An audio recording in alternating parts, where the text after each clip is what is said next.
let me introduce our panel. I think we've got an interesting, diverse panel for you in terms of talking about approaching eviction prevention. First off, I have to read. First off, we have Ben Fry. Ben is the manager of housing services with the Winnipeg Regional Health Authority. He currently has a team of 16 employees who are responsible for a variety of programs developed to support individuals with mental health concerns to live successfully in community. Ben has been in charge of housing procurement for participants at the at-home Chez Soi project in Winnipeg, which is housed close to right now about 150. Okay, and Ben's one of the busiest housing workers that you'll ever meet, and so he's just a wealth of information, and but he's always willing to come out to events like this and share his knowledge and expertise. Next, we have Grace Weinfortner. Grace has been an employee of the Canadian Mental Health Association of the Winnipeg region since 1999. Currently, working as the rights consultant, the focus of her work is to help people with mental illness to be heard in the way they wish to be heard when there are problems with the services they are using or trying to access. Grace has working knowledge of the Mental Health Act and other legislation and can accompany people to hearings that are scheduled as a result of concerns raised. The focus of her work relates to treatment, income supports, housing, and access to service issues. And finally, and we'll probably go in this order, if that's okay, guys. We have Mark Markarowski. Sorry, Mark, I'm butchering your name. Mark is a partner with the property management firm Garamark. Mark has been active in the rental sector for over 16 years, and Garamark is a newer property management firm that specializes in reaching out to smaller landlords. Garamark manages over 600 buildings and has approximately 260 property owners as clients. So that tells you that they're dealing with a lot of property owners that have only one or two rental units. Mark and his business partner actually have also been active with the Winnipeg Rental Network Steering Committee since our early days, and Mark has been instrumental in organizing and helping us in our presentations around the Landlord Advantage series that we put on. So, thank you for participating in this, and I think what we'll do is we'll start with Ben, and roughly, I think we'll have the speakers speak for 10-15 minutes each, and then we'll open up to some questions. Okay. Want to thank the Winnipeg Rental Network for hosting this. I think it's timely and much appreciated, and good valuable information this morning.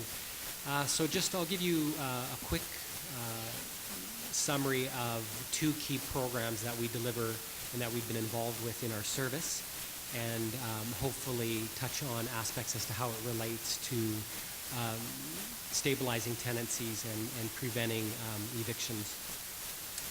I guess first off, I'd say that I've been in this role for about 7 years with the Winnipeg Regional Health Authority, and definitely in the last period of time have seen an evolution or a change, where when I originally started, our team of staff were focused predominantly on actually securing, procuring, getting housing. And although we still do that, our staff complement has grown considerably, and a lot of our activities and functions are focused much more now on actually this topic, stabilizing tenancies and supporting people that are already housed. So there's a role to procure housing, but certainly a lot of energy and activities and focus needs to be on, once people are housed, what are those fundamental supports that they need to maintain their housing.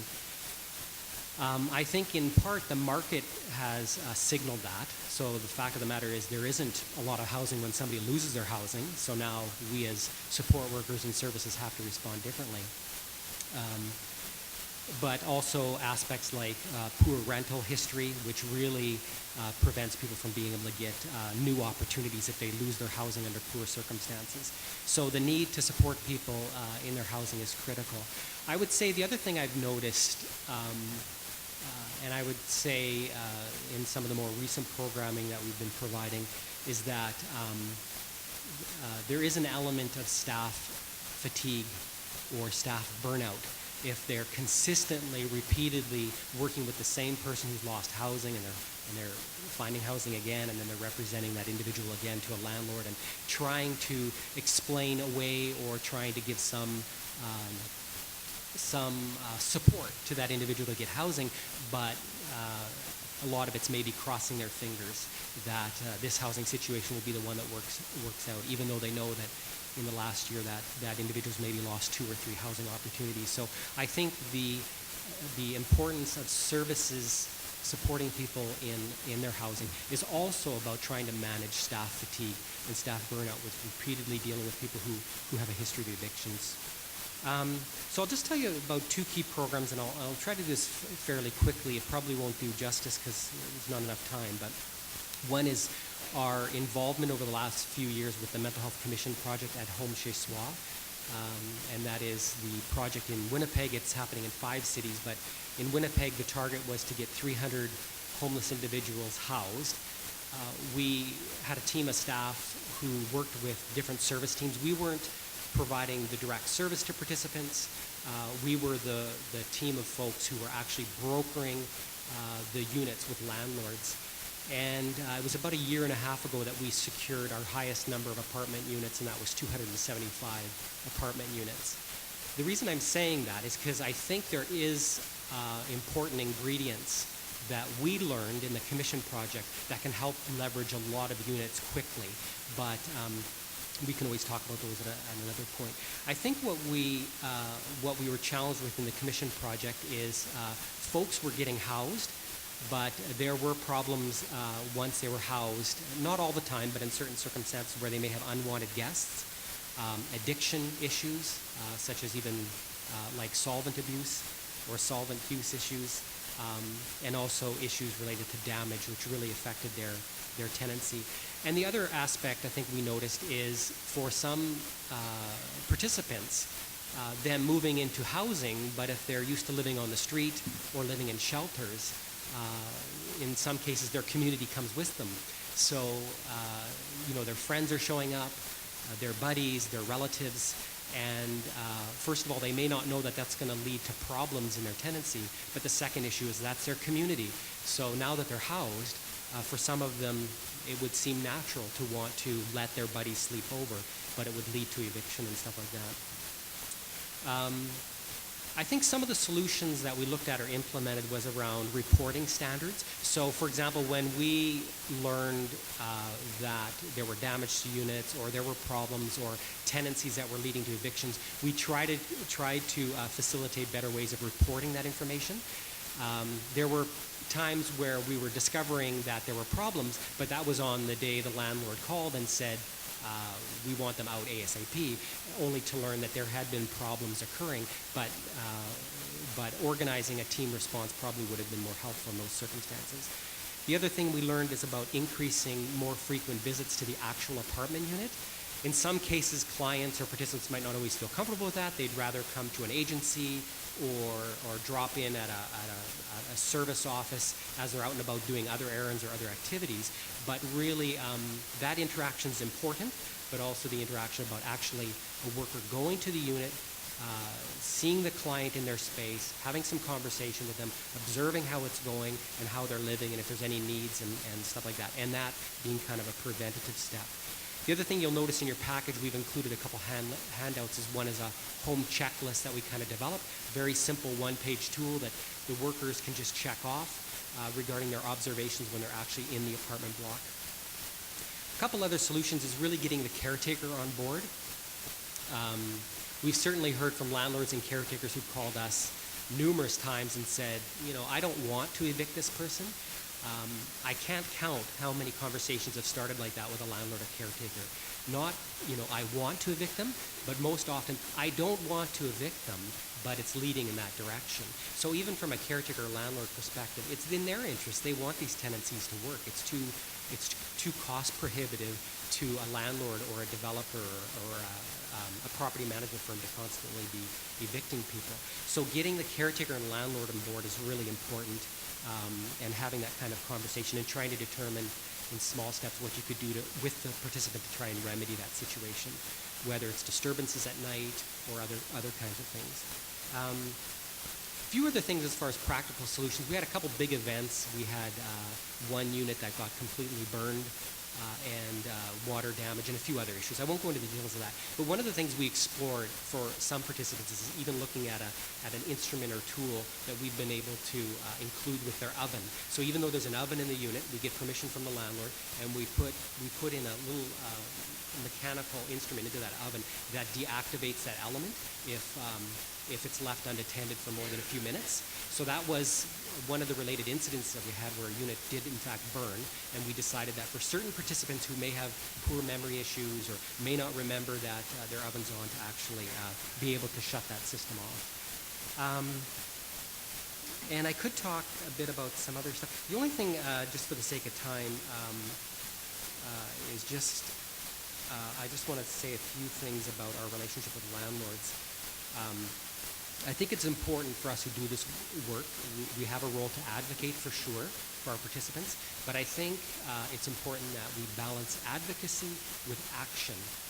And sometimes that balance isn't always there. So sometimes we approach a landlord or a caretaker and our whole plan is to just advocate for the client. But we may go into that relationship or that conversation without any action as to what we're going to do with the participant to sort of fix their responsibilities or their roles related to that. I think that landlords and caretakers are open to some amount of advocacy, but I think they also want to hear, what are we going to do? What are you going to do with the participants? How are you going to change or address this issue? So I think balancing advocacy with action is important. I think sticking to promises. One of the things we learned with landlords and caretakers is that if we're telling them, yeah, we're going to see Joe once a week, and I usually drop in on a Friday, it's important for us, if we're making commitments and promises to landlords and caretakers, that we follow through on it. The other challenge in service teams is when staff leave or staff quit, is that knowledge transfer. So somehow it's important as a staff to be able to share with other staff, I'm going on holidays or I won't be around, but can you check up on Joe every Friday, because that's a commitment I have to the landlord. So it's important to have that kind of organization in teams. And the other thing I guess I'd just say on a positive note, maybe I'll just sort of wrap it up here, is it's always good to occasionally share with a caretaker or landlord the good stories.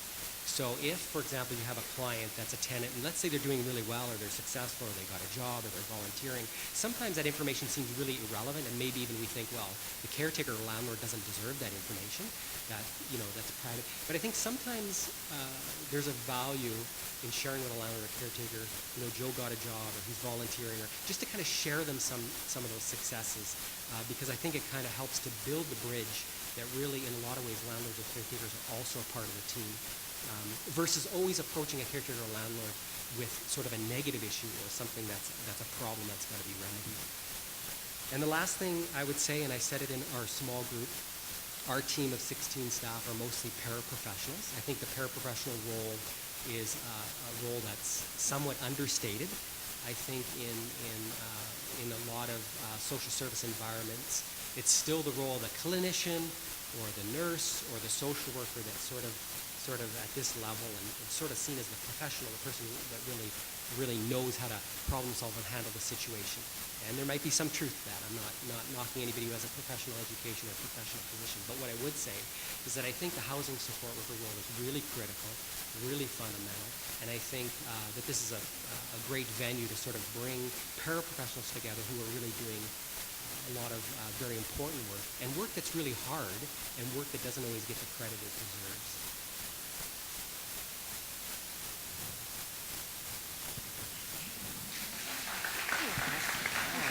A little intimidating. Thank you. So you'll do questions after? Okay. All right. So, thank you, Ben. and again to the Winnipeg Rent Network and all of you for coming today. I thought what I'd do today is share, I'll call it Jenna's story, or at least my version of it with you, as a way to be able to kind of describe the work that I was able to do with her, and as a successful eviction prevention story as well. Aspects of the story might sound very familiar to you, again, just from the work that we do and the experience that we bring here. So, okay.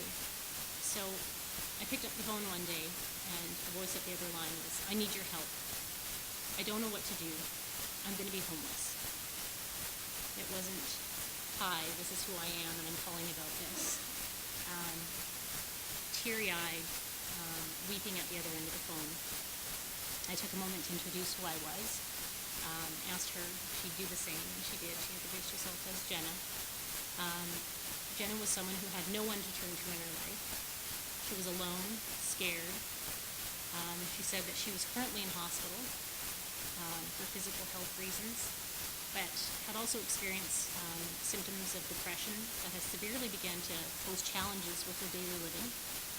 She was falling behind in her bills, no income sometimes because her work hours were very inconsistent. Unable to work now, likely to lose her job, and had to make rent from somewhere. The bills were still coming and adding up, and she was already feeling behind.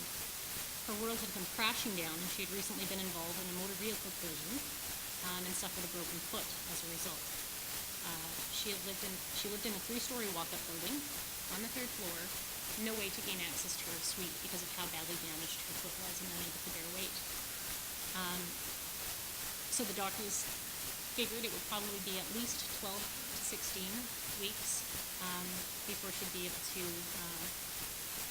walk successfully again, depending on how therapy had gone.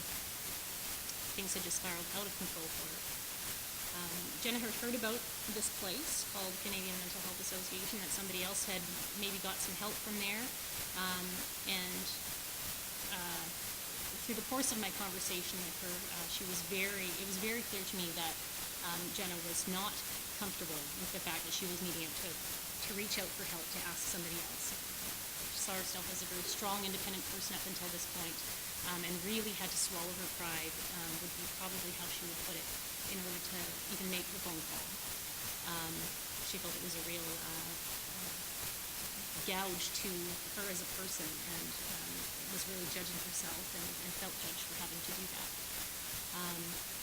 Although she wanted some help, she was also very guarded about her own personal privacy, and it was a struggle for me as her support person to get the information necessary from her in order to support her and help her in some way. Sometimes, it was even things about as simple as a last name.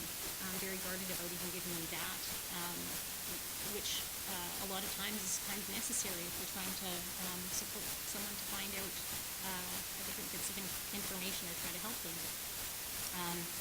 As I had increasing numbers of questions for her, or information that I needed to try to gather to just even figure out what was happening, our calls would often, or a meeting would often end out of frustration and her being overwhelmed, upset, and just walking away from it. There was something that did continue to bring her back. I felt that the whole situation was going to be kind of hopeless. How was I going to work with someone who didn't want to engage with me in that way? But I persisted and just kept at it. I felt the amount of support that I was able to offer was so very limited. I understood her frustration, and I felt it in myself as well. So I figured, okay, the goals of our work would have to be very immediate and focused, and a major goal of that was developing some kind of a trusting relationship with her.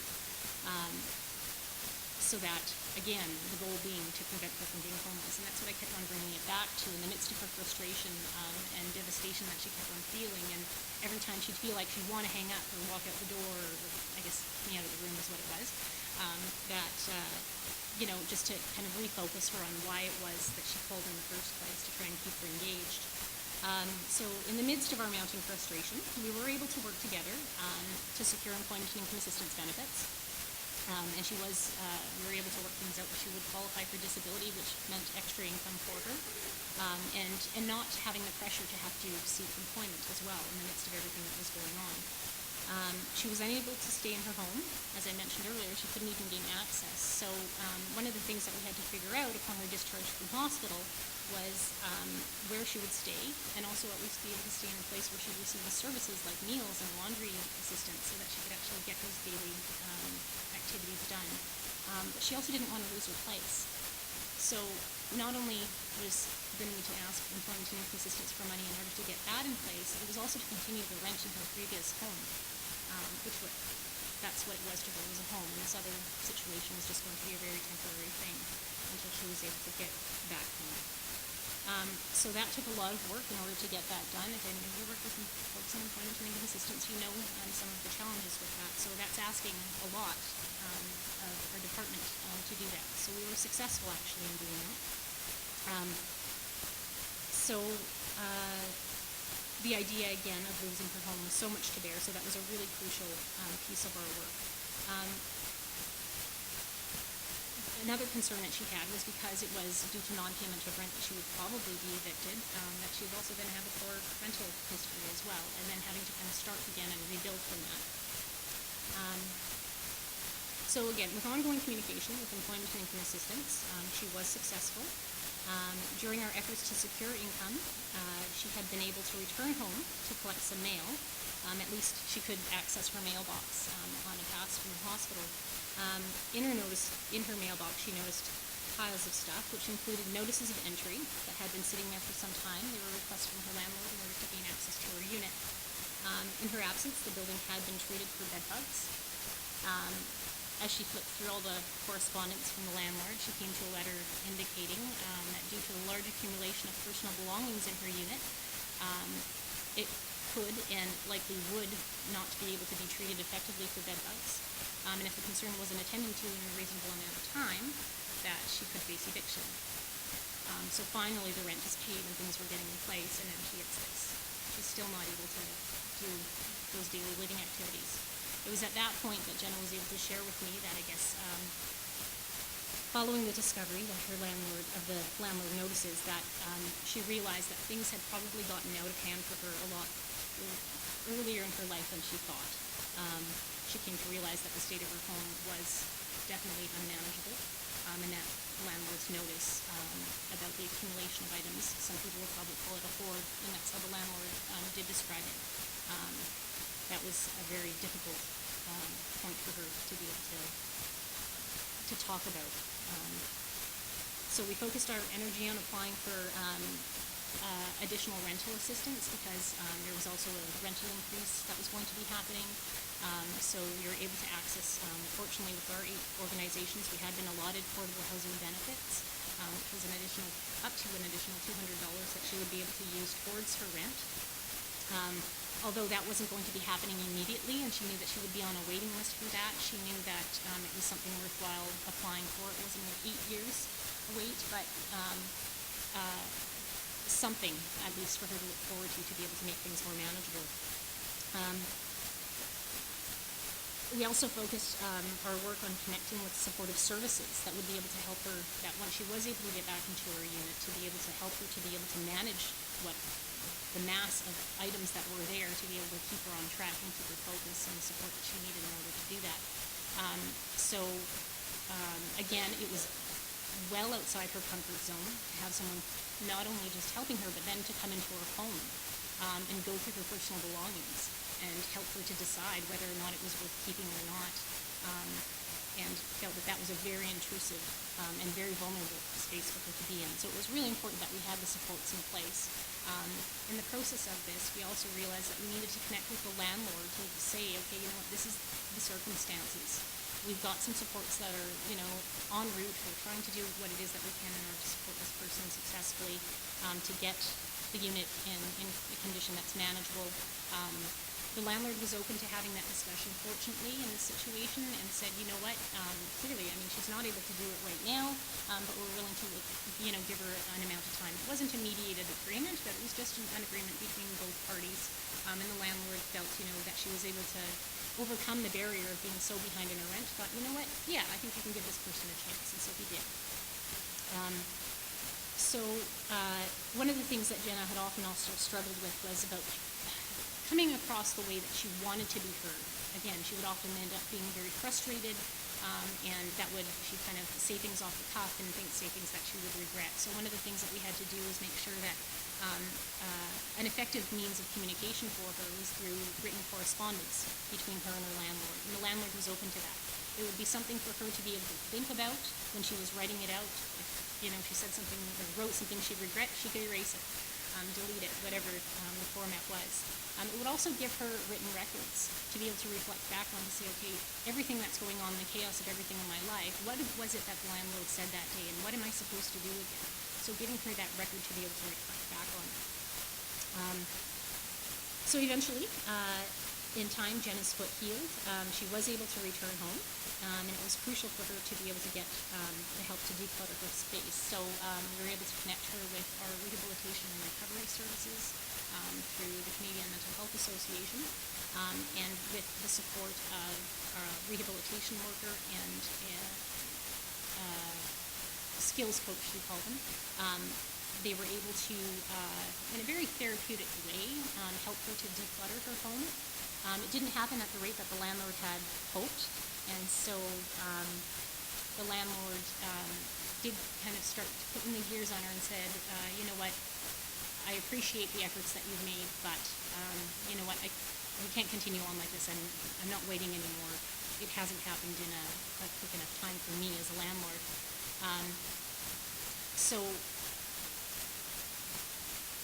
Again, because of the bed bug issue, the landlord wasn't able to treat the apartment effectively, and so that's where the landlord was coming from in all of this. That I have other tenants who, have done their part in things, and now it's this one unit that's kind of holding things back from having, hopefully a bed bug-free space.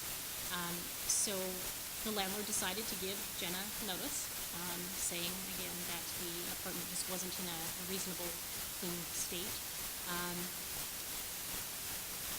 We made sure that we were schooled in all of the stuff that we shared about residential tenancies earlier. We connected with some of the tenant advisor folks through legal aid, so that if there was going to be a hearing, that we can make sure that we had the right supports in place for her for that. And it wasn't just the tenant advisor person that was going to be there. I was going to be there as a support to her as well. At any rate, the notice was given. They continued their work alongside a rehabilitation worker and our skills coach to keep decluttering. She decided that she was going to not move out of the unit, so the landlord put in a request for an order of possession. The landlord wasn't open to mediating right up until the 11th hour, and the landlord, I think, just seeing her there with the support that she had, he took a step back and thought, you know what, I've seen her do something before, and I've got faith that she's going to be able to do it again. And so he decided, you know what, I'll take this leap of faith, is what it was to him, and I'll do it. I'll do some kind of mediated agreement. And so went into another room and were able to set out some conditions to have the unit in a state that would be able to be treated effectively for the bed bugs, and still meet the landlord's needs as well as the other tenants, and obviously get her into a place where she wouldn't be facing eviction. So, of course, the work had to quickly increase on decluttering things. It was hours upon hours of work by the two support folks from our agency in an environment where they were getting bitten by bed bugs, by going through boxes after boxes, piles upon piles of stuff to declutter. But eventually the unit was ready in time within the mediated agreement. The landlord treated the unit a few times as it was necessary to do so, and she's been able to maintain her home, and can now, what I hear her say is that I can finally live my life now rather than have to just survive through it. So I think Jenna does definitely have many more chapters to come in her story. And I'd say that she would probably think that the recipe for her success was for herself, to be an active participant in wanting to do this and not wanting to be homeless and wanting to try and work in some way and compromise in some way, although it was really uncomfortable and unsafe and vulnerable for her to do so. That the others who she connected with, like the Canadian Mental Health Association, who would have at least the knowledge base to be able to help her to connect with different funding sources or supports to be able to make it possible for her to be successful. The resources themselves, patience, and the one thing that she said to me at the end of all of this, and I continue to see her, but in the midst of, I guess, this situation, she said that the one thing that she really felt made the difference was the time, just to be heard, and that I wasn't the first person that she had called, and she had called a number of different places, and people said they could do bits and pieces of things, but no one was able to actually work together with other organizations, she said. And I hear that's what a lot of us have been saying in this room, is that it seems like we are really able to work effectively on our own and develop our own network systems with the individual people that we're working with, but being able to find some way to connect with each other in a more organized way that can further build our capacity to support the people that we see every day. I really see the benefit of the Winnipeg Rent work and the work that can be done there. And so I just want to thank all of you for the work that you do, because I know Jenna's story is familiar to me because you see it, you hear it, and you support those people every day. So I just want to thank you guys for the work that you do.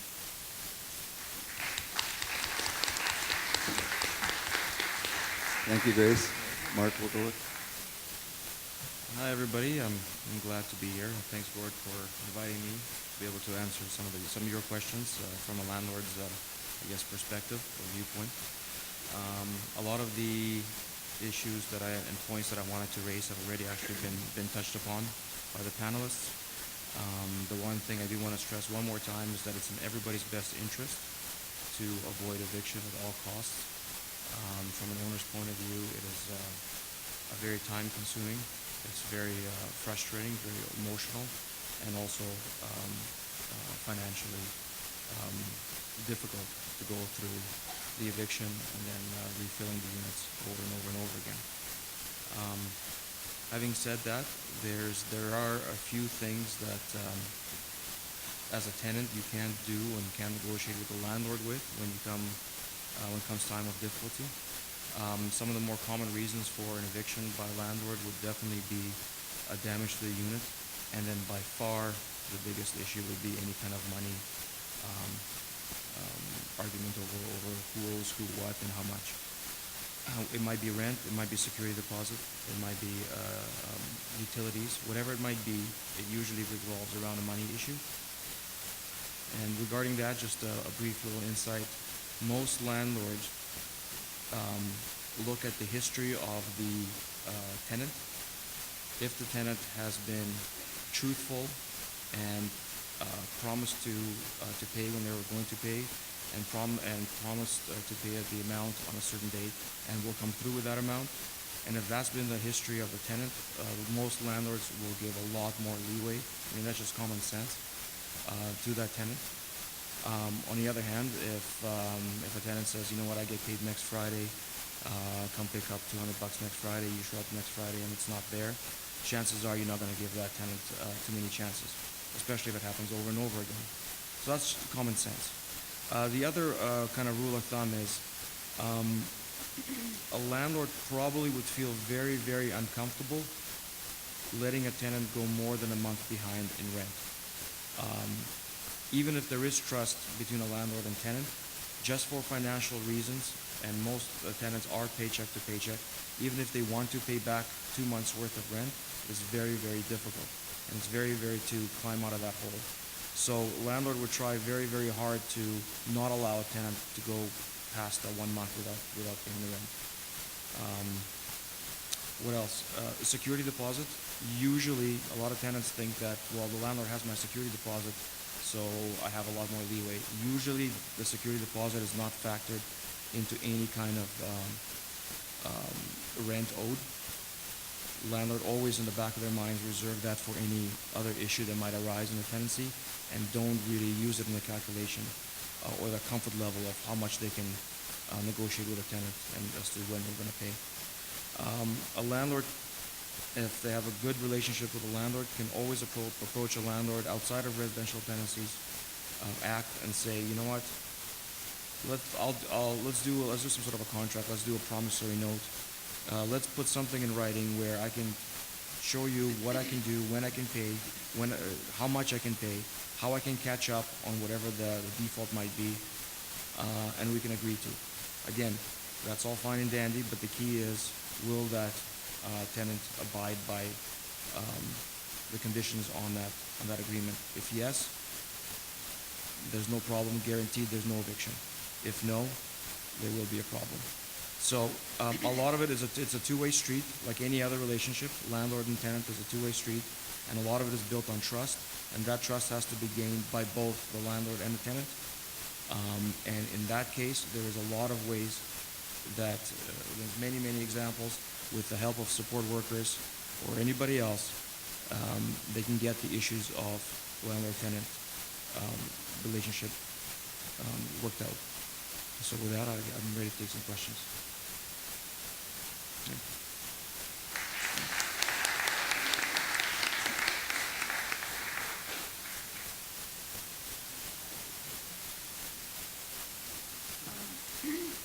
don't have questions exactly. I guess the core thing around eviction prevention, I would say, is know the legislation, because without that, you can't take the steps you need to take to advocate for someone. So knowing the legislation, keeping communication going, and one project that we have in Toronto is called the voicemail project, or maybe we still don't have it, might have like to do something, but it's something similar, where people who don't have phones, they have a voicemail system they can call into, and that's the tricky part, right? How do you find somebody if they don't have a home and you've got them on lists and you're working to get them housing? So the voicemail project is a way to stay in communication, and just problem solving on specific issues as we were speaking about when it comes to supporting, like just taking steps and working through it with someone and sticking by them through the whole process. I think those are really the key things. Oh, and engaging landlords who are flexible and sound like they get it. Like they very much do. That's all I have. Okay. Why don't we open up the floor? Any questions? Carol, here.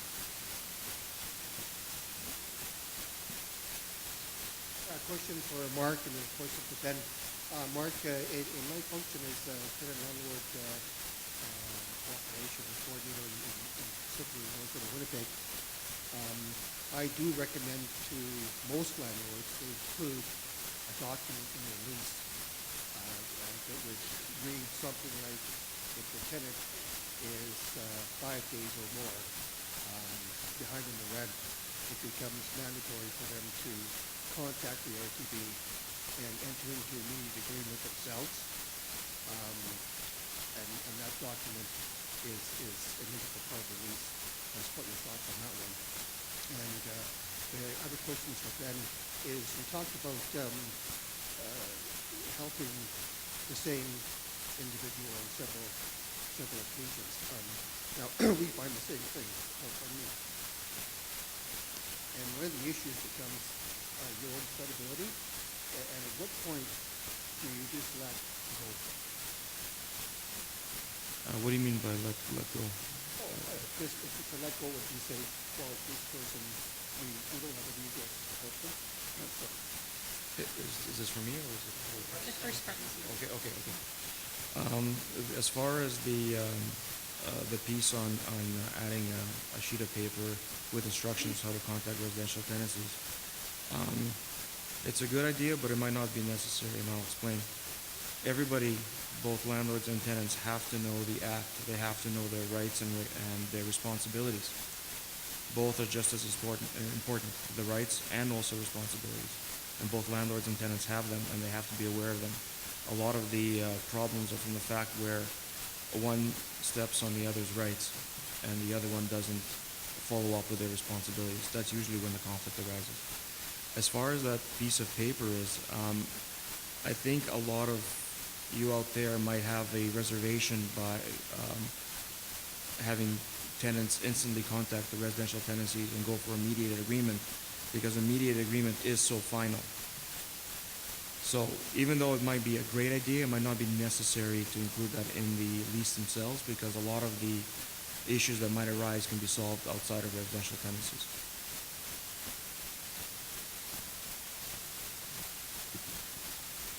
Good question. And I hope I can stop there. No, just kidding. No, that's a good question. I guess, first off, I'd say that as far as our team is concerned and the work that we do,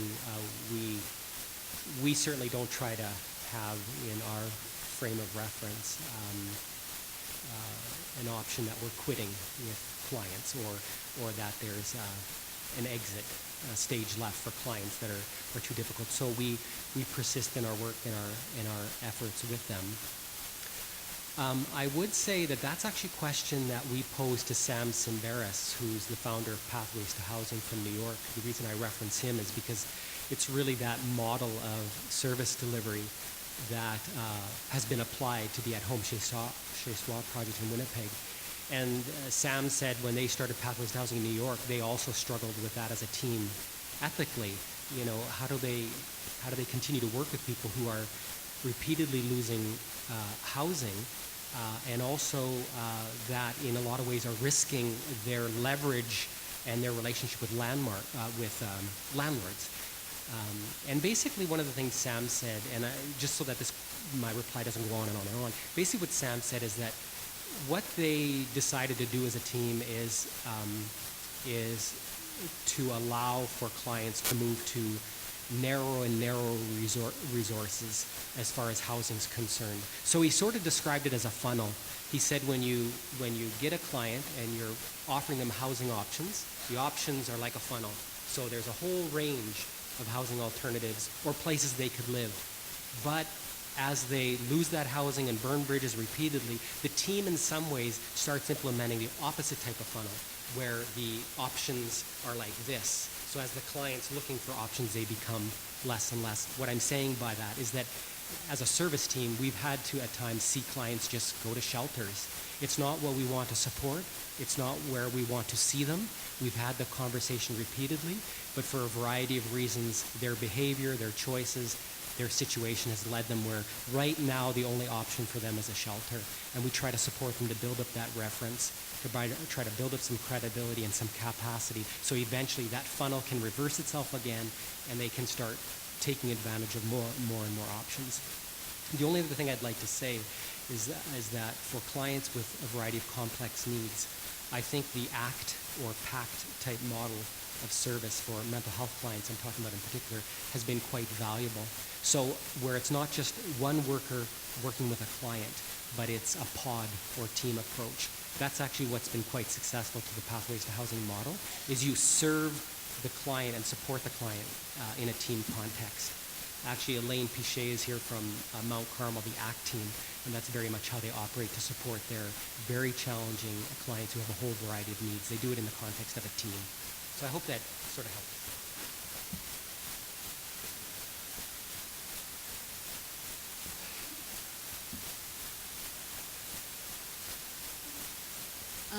I guess for Ben Fry, I just had a comment that it's good that you're sharing success stories with your landlords, just because it demonstrates personal growth of your participants, and you're not just telling landlords to enable destructive behavior. And good on you.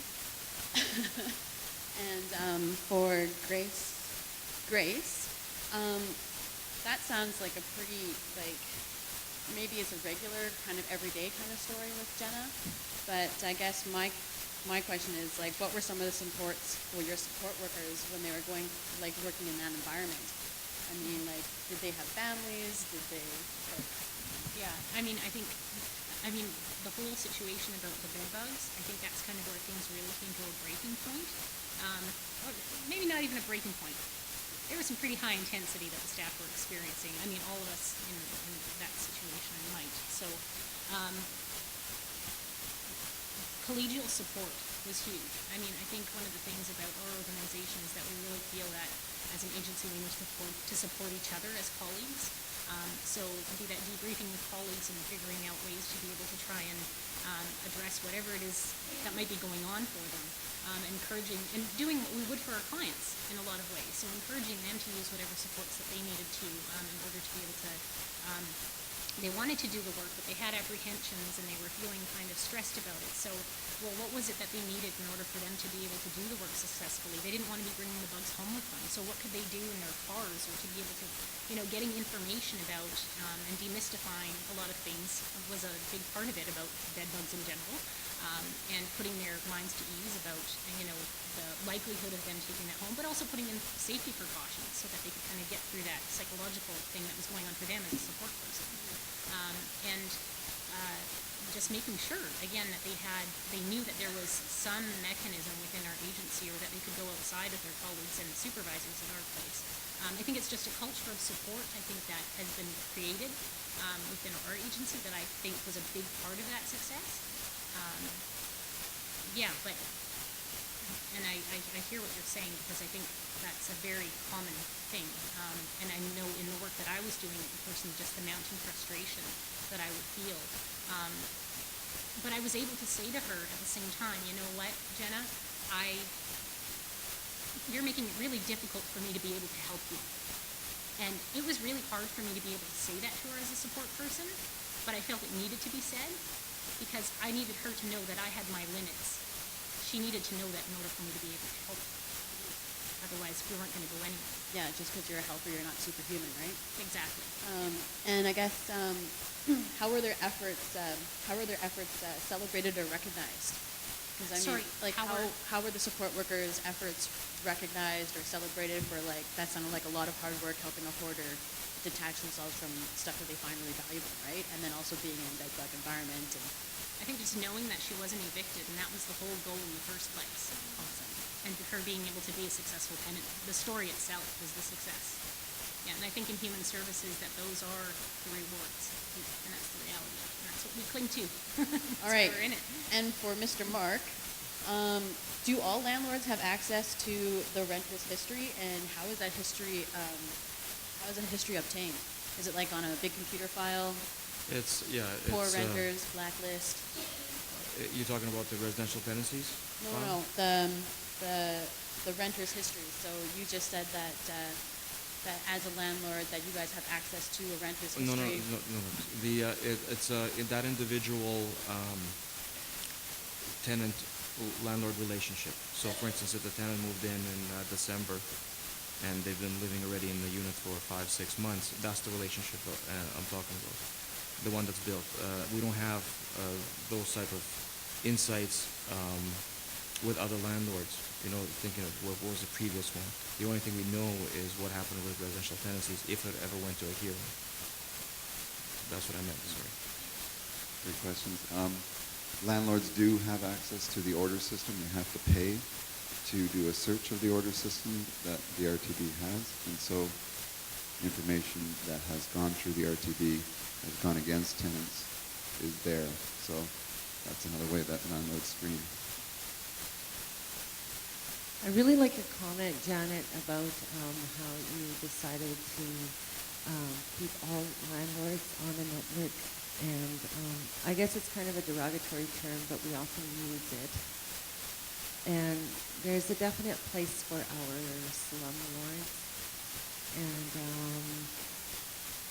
one thing I found super helpful, and this is with any landlord in a support role,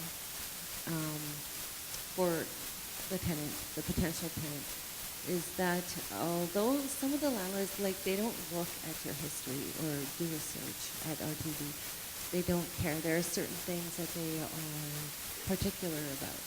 And one thing I learned that I found really helpful with one of our landlords here in Winnipeg is that he didn't care at all if anybody had a bad history as long as there was no gang involvement. And one thing I found really helpful, although you need to be cognizant of the FIA and FIPA Act, with the permission of the tenant, you put a phone number on the lease of either a support worker or a support agency, because sometimes workers do move to different positions and they're not there anymore perhaps, or an EIA worker that may be supported. You put it on the agreement with the permission of the tenant, and that way you can really help prevent eviction. Because if there's a problem, before it becomes a big problem, the landlord will call, because they really don't want to have to go through the whole rigmarole of eviction. So if you can get the permission of the tenant to put these numbers down, I think that's super helpful.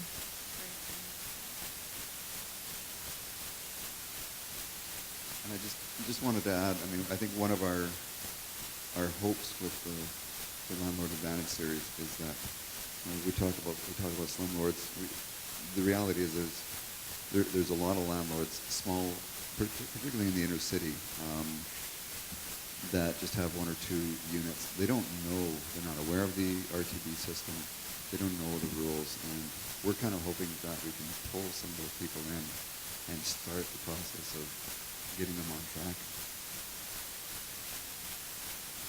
Hi, I just like to say I am a participant in the at-home Jesua study, and just to tell you a little bit about my experience, my first support worker, whatever you want to call her, she was very involved. She used to, call me every week, come to my house, just unannounced, and see how I was doing. She had a lot of information about resources, and she would, pick me up to take me to the women's group and whatnot. And so I thought that was really, really helpful. My next support worker was just, I barely talked to her. She barely got in contact with me at all. And so I think just having workers that are really involved with their, clients is a really major thing to help these people. I'd just like to say, first of all, I appreciate you sharing that, and you did that wonderfully. I appreciate that. That's good feedback for sure for us to hear. I think it also reminds us why the training of support workers is so important, which is what I really appreciate about what they're doing in Toronto, where they're really trying to encourage support workers who are new to this work to get some of those skills, that knowledge, that information. And also I think that standards are important, because some support workers think that seeing a client once a month is fine, whereas another support worker says, no, if I was living there, or if I was in that situation, I would want to be seen once a week. So sometimes even they don't even know what necessarily exactly they should be doing and how often. So I appreciate those comments. Thanks.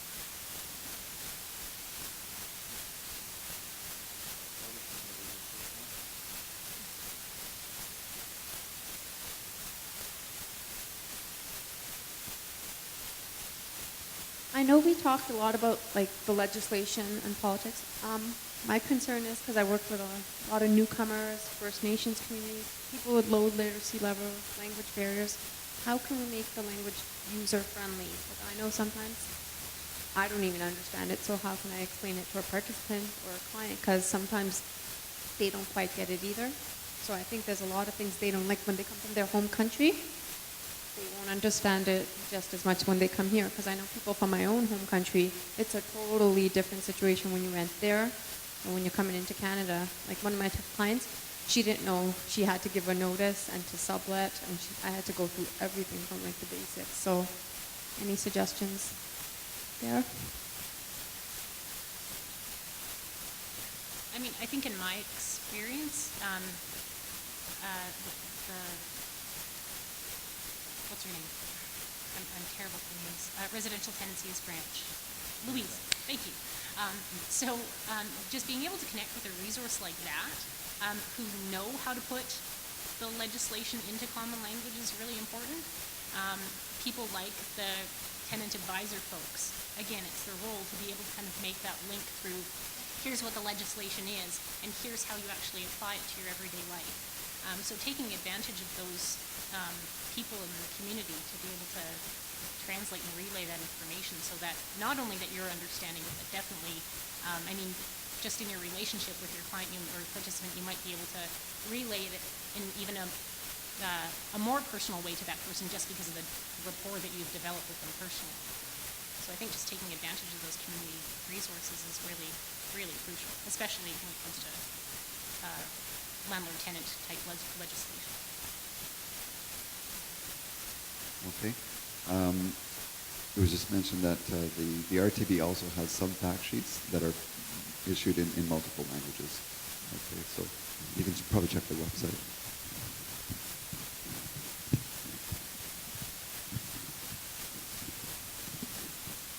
I'm so pleased to be here. They're all wonderful information you're sharing.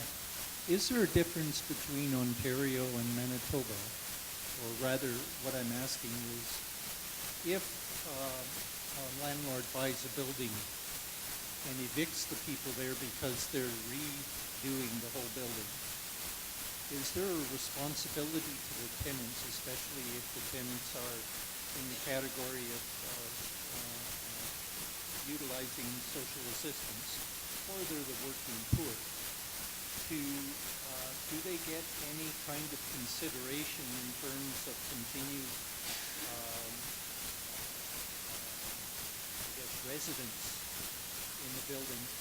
The reason I'm asking this question is because I was recently in Toronto, and a developer tore down a building, and then when they put the building back up, the tenants that were in the old building were maintained at a much lower rent than the other suites were offered. In other words, there were some residents that wanted to stay, and therefore they got the lower rent. What is that under the Act in Ontario? And in this situation, what is the Act say in Manitoba? Start with your problems. Well, Manitoba is, I guess Louisa would be the best to go through it, but I know for a fact that you can apply as a landlord, and the tenants always have the first right to return, but it's at a higher rent. It's whatever the rent is set by the landlord. In Ontario, that particular situation I think is unique. If there's a wholesale conversion of a building or demolition, then the notice period is much longer. So unless you have a lease where the landlord is contractually obligated to provide you with that space for a period of time, and you can file for damages against that because you're potentially losing that. Unless you come to another kind of arrangement with the property owner, you'd be looking for another place to live. Yeah.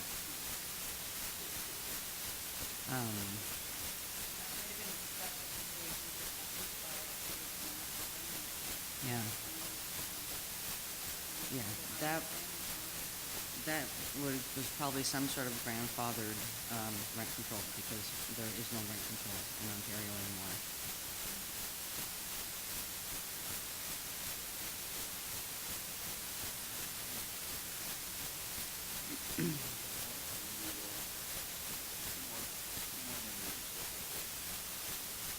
I guess my question is for Ben or Mark.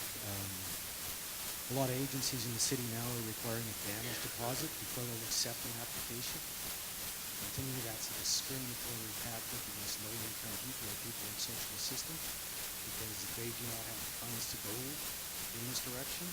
And I know with some of the agencies, we've been able to get agreements that as long as we supply a letter stating that the damage deposit rent will be sent direct from our department, a lot of the agencies have been acceptable to that, but more and more are starting to shun away from that because of the vacancy rates. And I'm just wondering how as a socially responsible society, we can discriminate against people by demanding a damage deposit so they can apply for an apartment or work. Well, keeping the social aspect out of it, because that's really a much bigger issue that's and it's individual to each and every one of us. But I can only speak for what we do. It is unfortunate to hear, and I wasn't aware that other companies, it's getting tougher and tougher because social assistance and low income and disability, we're seeing actually more and more of them. What we do is we basically require a confirmation from the social assistance worker that applicant is eligible for the full rent and for the full security deposit. So we don't have to have it in hand, we just have to have a promise from the SA worker. If we find out that in a lot of cases they have lost that privilege, because I think they only have one chance, right? And after that they lose it. In that case, we ask for a partial security, some sort of monetary amount, significant amount, so anything more than 50, but less than 250 is acceptable as well, but somewhere in that range. And that's for a very, very particular reason. That's not going to make the landlord rich or poor. What that does is it ties that tenant and that applicant to that unit. Because a lot of times what happens is everything goes through, everything's fine, and then social assistance check doesn't come in the mail because the tenant changed their minds without letting the owner know. So really that's only to bind the contract.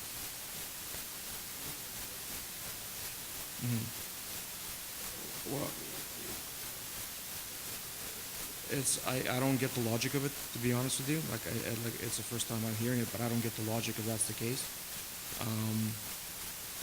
I know for a fact that I think everybody's hearing was 1% vacancy, but I can tell you right now that it's changing already. I know in the higher rental brackets, the vacancy is increasing. So it's up to 2%, in some areas 2.5%. So the landscape will always change, and I think it's foolish for any landlord or any company to set, rules like that, because it does change. But what they do, obviously, I can't speak to.